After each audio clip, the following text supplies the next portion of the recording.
আসসালামু আলাইকুম ওয়া রাহমাতুল্লাহি ওয়া বারাকাতুহু। আজকের এই ভিডিওতে আমরা শিখব আমার ডিসপ্লেতে এই মুহূর্তে আপনারা যে ডিজাইনটি দেখতে পাচ্ছেন যে তিনটি লেটার দিয়ে একটি লোগো ডিজাইন করা হয়েছে, সেটি হচ্ছে আমাদের মনোগ্রাম একটি লোগো ডিজাইন, যেখানে আমরা ব্যবহার করেছি তিনটি লেটার সি, এইচ এবং ডি। এই তিনটি লেটারের সমন্বয়ে মূলত এই ডিজাইনটা তৈরি করা হয়েছে। তো এখানে যেটা দেখতে পাচ্ছেন এটা হচ্ছে কিন্তু আমাদের প্রিভিউ, এটা কিন্তু অরিজিনাল ডিজাইন না। অরিজিনাল ডিজাইনটা তৈরি করব আমরা অ্যাডোবি ইলাস্ট্রেটর সফটওয়্যার দিয়ে। এটা হচ্ছে মূলত আমাদের অরিজিনাল ডিজাইন, এবং অরিজিনাল ডিজাইনটা তৈরি করব আমরা বিভিন্ন ধরনের গ্রিড লাইন ইউজ করে। তো এই গ্রিড লাইনগুলো ইউজ করে মূলত আমরা ডিজাইনটা তৈরি করব। তো আমি সম্পূর্ণ প্রসেসটাই আপনাদেরকে দেখাবো। আপনারা যারা আগে থেকে এই কাজগুলো সম্পর্কে জানেন বা এই লোগোটা তৈরি করতে পারেন, আপনারা চাইলে ভিডিওটা স্কিপ করতে পারেন। আমি চাই না আপনাদের মূল্যবান সময়টি এই ভিডিওতে নষ্ট করেন। আর যদি না জানা থাকে কীভাবে এই ধরনের ডিজাইনগুলো তৈরি করতে হয়, তাহলে অবশ্যই ভিডিওটা শুরু থেকে শেষ পর্যন্ত দেখবেন। আশা করি নতুন কিছু শিখতে পারবেন, নতুন কিছু জানতে পারবেন ইনশাল্লাহ। তো চলুন শুরু করি। তো প্রথমত আমরা যেহেতু নতুন করে ডিজাইনটা তৈরি করব, আমি চাইলে এই আর্টবোর্ডে তৈরি করতে পারি। তো আমি এই আর্টবোর্ডে তৈরি করতেছি না, আমি নতুন একটা আর্টবোর্ড নিয়ে সেখানে আপনাদের তৈরি করে দেখাচ্ছি। তার জন্য ফাইলে ক্লিক করলাম, ফাইল থেকে নিয়ে ক্লিক করে নতুন একটা আর্টবোর্ড নিচ্ছি। এখানে আমি 1920x1080 আর্টবোর্ড নিচ্ছি, এবং যেহেতু এটা আমাদের লোগো অবশ্যই প্রিন্টিং ক্যাটাগরিতে রাখতে হবে। তার জন্য অবশ্যই CMYK কালারটা নিয়ে নিব। তারপর ক্রিয়েট বাটনে ক্লিক করে সম্পূর্ণ নতুন একটা আর্টবোর্ড আমরা তৈরি করে নিব।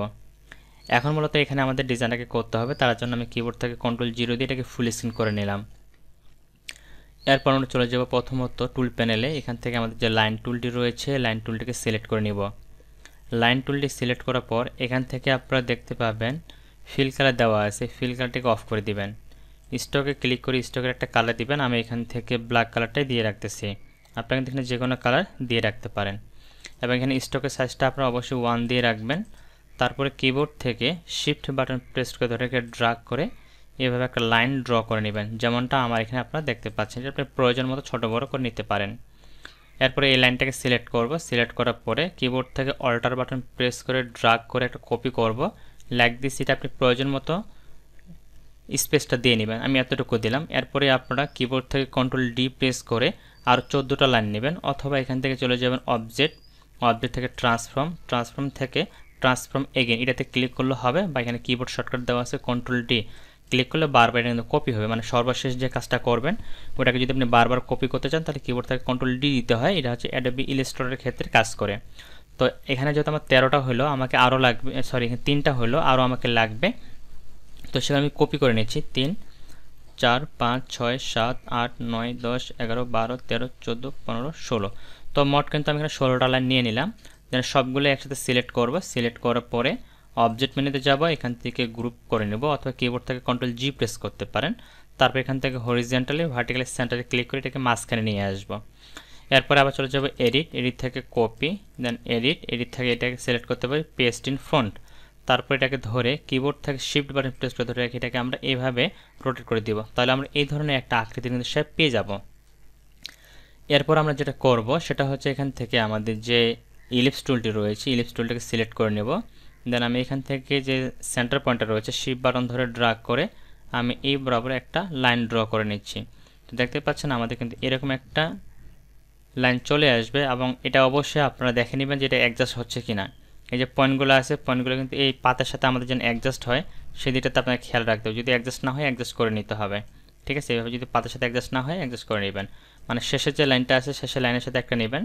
তারপর আবার এই লাইনটাকে সিলেক্ট করে কিবোর্ড থেকে Ctrl+C দিতে পারেন, অথবা এখানে অবজেক্ট থেকে এডিট থেকে কপি, দেন আবার এডিট, এখান থেকে পেস্ট ইন ফ্রন্টে ক্লিক করবেন। তারপরে কিবোর্ড থেকে অল্টার এবং শিফট বাটনের সাথে ধরে এটাকে ছোট করে নেবেন, এখানে রাখবেন, পরের সার্কেলটাতে রাখবেন, পরের লাইনটাতে রাখবেন। আবার কিবোর্ড থেকে Ctrl+C, তারপর কিবোর্ড থেকে Ctrl+F, আবার আমি কিবোর্ড থেকে অল্টার এবং শিফট বাটন ধরে এটাকে কপি করে এখানে কপিটা এখানে বসা দিলাম। আবার Ctrl+C, আবার Ctrl+F, আবার কিবোর্ড থেকে আমি অল্টার শিফট বাটন ধরে ছোট করে নিচ্ছি। এইভাবে মোট আমরা 5টা লাইন নেব। তো এখানে আমাদের একটা হয়েছে, 2টা হয়েছে, 3টা, 4টা, আরও একটা লাগবে। Ctrl+C, Ctrl+F, দেন অল্ট এবং শিফট বাটন ধরে ছোট করে নিচ্ছি। দেন আমি সবগুলোকে একসাথে সিলেক্ট করব। সবগুলোকে সিলেক্ট করে স্টকটা সবারই একই করে দিচ্ছি, 1 করে দিচ্ছি। তাহলে জিনিসটা দেখতে আমাদের একটু ভালো লাগবে। এখন আমরা মূলত আমাদের কাজটা করব। এখন এটা যে সেন্টার পয়েন্ট, যদি আপনার সেন্টার পয়েন্ট এখানে বুঝতে না পারেন যেটা আসলে সেন্টার পয়েন্টটা কোথায় বা কোন জায়গায় আমাদের সেন্টার পয়েন্টটা হবে, তাহলে এটা বের করার সহজ উপায় হচ্ছে, যেমন এই জায়গাতে কিন্তু আমার সেন্টার পয়েন্ট, ঠিক আছে। তো তো আপনি চলে যাবেন এখানে ভিউ মেনুতে, ভিউ মেনু থেকে যে রুলারটি রয়েছে রুলারে ক্লিক করে শো রুলারে ক্লিক করবেন, বা কিবোর্ড থেকে Ctrl+R প্রেস করবেন, তাহলে এটা অন হবে। দেন লেফট সাইড থেকে একটা রুলার নিয়ে আসবে, এটাকে সিলেক্ট করবেন, সিলেক্ট করার পর এখান থেকে সেন্টার অ্যালাইনে ক্লিক করবেন, তারপর এই পাশ থেকে একটা নিয়ে আসবে, এটাকে সিলেক্ট করে এটাকে ভার্টিক্যাল সেন্টার ক্লিক করে একটা হরিজন্টাল ভ্যালু, তার সেন্টার পয়েন্ট কত কিন্তু আপনি দেখতে পাবেন। তো যখন সেন্টার পয়েন্ট আপনি এখানে দেখতে পাবেন, এখান থেকে মূলত আমার কাজ শুরু করতে হবে। তো প্রথমত আমরা সবগুলোকে একসাথে সিলেক্ট করে নেব, শুধু এই যে আমাদের লাইনগুলো আছে এগুলো বাদ দিয়ে এই গাইডগুলোকে আমি লক করে দিচ্ছি। এই গাইডের উপরে সিলেক্ট করে মাউসের রাইট পাশে ক্লিক করব, এখান থেকে আমি লক গাইড ক্লিক করতেছি, তাহলে এটা কিন্তু নড়াচড়া করবে না, এটাকে দেখি এটা নড়াচড়া করবে না, ঠিক আছে। তাহলে আমি স্থিরভাবে থাকবে। এখন সবগুলোকে একসাথে সিলেক্ট করব, আমাদের যে লাইনগুলো রয়েছে সব লাইনগুলোকে সিলেক্ট করার পর চলে যাও টুল প্যানেলে, এখান থেকে আমাদের যে শেপ বিল্ডার টুলটি রয়েছে শেপ বিল্ডার টুলটাকে সিলেক্ট করব, তারপর এখানে যে স্টক কালারটা সেটাকে ফিলে কনভার্ট করে নিতে পারি, বা এখান থেকে আপনারা একটা কালার চুজ করে নিতে পারেন। তো আমি এখান থেকে ধরেন এই কালারটাকে নিচ্ছি, পরবর্তীতে আমরা আমাদের মতো করে কালার নিব। এরপর এখানে যে সেন্টার পয়েন্টটা দেখতে পাচ্ছেন, এই সেন্টার পয়েন্টে এই জায়গাতে আমরা প্রথমত একটা করে নেব।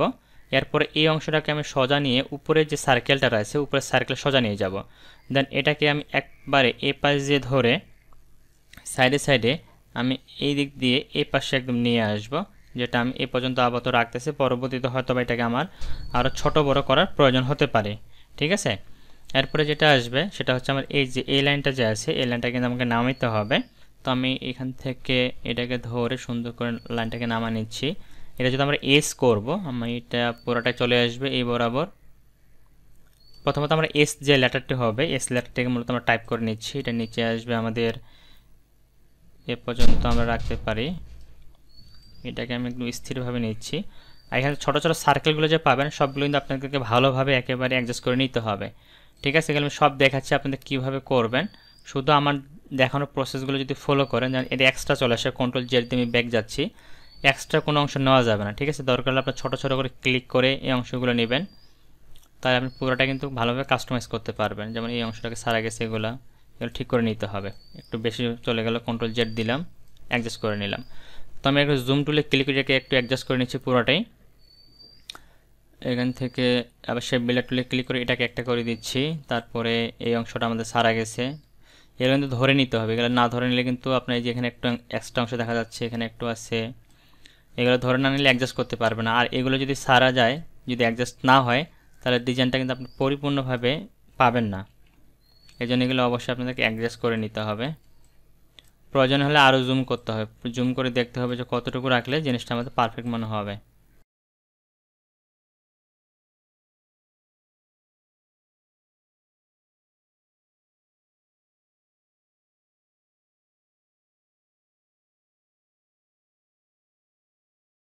এখানে মনে হয় সম্ভবত একটু সারা গেছে, দেখি এখানে একটু জুম করে এই অংশটাতে, এই যে দেখতে পাচ্ছেন এখানে কিন্তু একটু সারা গেছে।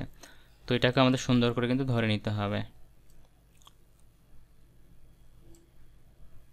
এই দিক দিয়ে, তারপরে এখান থেকে আমি সুন্দর করে এটাকে ধরে নিলাম, এই অংশটা ধরে নিলাম, এখানে একটু সারা গেছে, এই সম্পূর্ণটা আমি ধরে নিলাম, Ctrl+0 দিচ্ছি। তো আপনারা এইভাবে সম্পূর্ণটাই সুন্দর করে এডিট করে কিন্তু কাস্টমাইজ করে নেবেন। যেমন এখানে একটু দেখা যাচ্ছে যে এই অংশটুকু দেখতে পাচ্ছেন সারা গেছে, ঠিক আছে। এই অংশগুলোকে সুন্দর করে এইভাবে ধরে নিতে হবে যেন কোনো অংশ সারা না যায়, কারণ সারা গেলে তো আমাদেরই লস, জিনিসটা ভালো দেখাবে না, আউটপুটটা ভালো পাবো না। তো আমার মনে হচ্ছে যে আমি মনে হয় সবগুলোই মোটামুটি নিতে পারছি। এখন আমরা যেটা করবো সেটা হচ্ছে এখান থেকে ম্যাজিক কন্ট্রোলে ক্লিক করে যে কোনো একটা স্টকের উপরে ক্লিক করে সব স্টকগুলোকে ডিলিট বাটন প্রেস করে ডিলিট করে দেবো। ডিলিট করার পর আমরা এই ধরনের আউটপুটটা পাবো। দেন এখান থেকে গাইডে ক্লিক করে এখান থেকে আনলক গাইডে ক্লিক করব, এরপর গাইডগুলোকে সিলেক্ট করে ডিলিট করে দেবো, এই গাইডগুলো আমাদের দরকার নেই। দেন সবগুলোকে সিলেক্ট করে নিব, সিলেক্ট করার পর এখান থেকে চলে যাব আমরা স্টকটাকে অফ করে দিব। অফ করার পর আমাদের কিন্তু এটা চলে আসছে। এখন এটার ভিতরে আপনি যে কালারটা নিতে চাচ্ছেন সেই কালারটা নিতে পারেন। তার জন্য এখান থেকে আপনি যদি গ্রেডিয়েন্ট কালার নিতে চান বা এখান থেকে এক কালার ইউজ করতে চাইলে এখানে এক কালার ক্লিক করে দেবেন, এক কালারটা পেয়ে যাবেন। আর যদি আপনি চান যে না আমি এটাতে গ্রেডিয়েন্ট কালার ইউজ করবো বা মাল্টিপল কালার ইউজ করবো, সেক্ষেত্রে আপনাকে চলে যেতে হবে উইন্ডো মেনুতে। উইন্ডো মেনু থেকে প্রথমে গ্রেডিয়েন্টের যে প্যানেলটা রয়েছে প্যানেলটা ওপেন করে নেবেন। দেন এখান থেকে যে কালারটা নিয়ে কাজ করতেন সেই কালারটাকে পিক করে দিলে আপনার কালারটা চলে আসবে, আপনি এখান থেকে কালার তখন এডিট করে কাজ করতে পারেন। তো যখন আপনার এই ডিজাইনটা রেডি হয়ে যাবে তখন কিন্তু আপনাকে এটাকে প্রেজেন্ট করতে হবে বা প্রেজেন্টেশন রেডি করতে হবে। তো প্রেজেন্টেশন রেডি করার জন্য আমরা ইউজ করব ফটোশপ। তো আমার এখান থেকে কিছু ডিজাইন আছে, আমি এখান থেকে একটা ডিজাইন ওপেন করে নিচ্ছি। সেটা হচ্ছে ধরেন আমি এটাকে নিচ্ছি, এটা একটা ডিজাইন ওপেন করলাম, আমি যদি ডাবল ক্লিক করি এটা ওপেন হয়ে গেল, এটাকে অফ করে রাখতেছি। তো আমরা যে ডিজাইনটা করলাম এখন আমাদের ডিজাইনটাকে আমরা সিলেক্ট করে নিয়ে যাব। এটাকে সিলেক্ট করলাম, এটাকে ড্রাগ করে আমি এখানে এনে যদি ছেড়ে দিই, ছেড়ে দিলে এটা চলে আসবে। দেন এটা প্রয়োজন মতো আমরা ছোটো বড়ো করে অ্যাডজাস্ট করে মেরিল বরাবর বসা দিচ্ছি। এখানে টিক মার্কটা দিব, তারপর এখানে ক্লোজে ক্লিক করে ইয়েসে ক্লিক করে দিব, তাহলে এই ডিজাইনটা আমাদের এখানে চলে আসবে। তো আমি যদি এই মকআপে না ইউজ করি, যদি আমি আলাদা একটা ডিজাইনের মধ্যে অ্যাপ্লাই করি, ধরুন এটার মধ্যে অ্যাপ্লাই করব, তো আমি এই ডিজাইনগুলোকে একটু অফ করে রাখি, ডাবল ক্লিক করি, আমি এই লোগোটাকে অফ করে রাখলাম। এখন যেটা ডিজাইন করলাম নতুন করে, এটাকে আবার সিলেক্ট করে ড্রা করে আবার আমি ফটোশপের মধ্যে নিয়ে যাচ্ছি, এখানে এনে ছেড়ে দিলাম, এটা চলে আসছে। টিক মার্কটা দিয়ে দিলাম, ক্লোজে ক্লিক করে ইয়েসে ক্লিক করলাম, তাহলে দেখবেন এটা কিন্তু সিলভার কালারে চলে আসছে। তো দেখতেই পাচ্ছেন আপনারা খুব সহজে আমাদের কিন্তু প্রেজেন্টেশনগুলো রেডি হয়ে গেল। এগুলোকে মকআপ বলা হয়। তো যারা মকআপ ইউজ করতে পারেন না, আমার চ্যানেলে ভিডিও দেওয়া আছে, আপনি চাইলে সেই ভিডিওগুলো দেখে নিতে পারেন।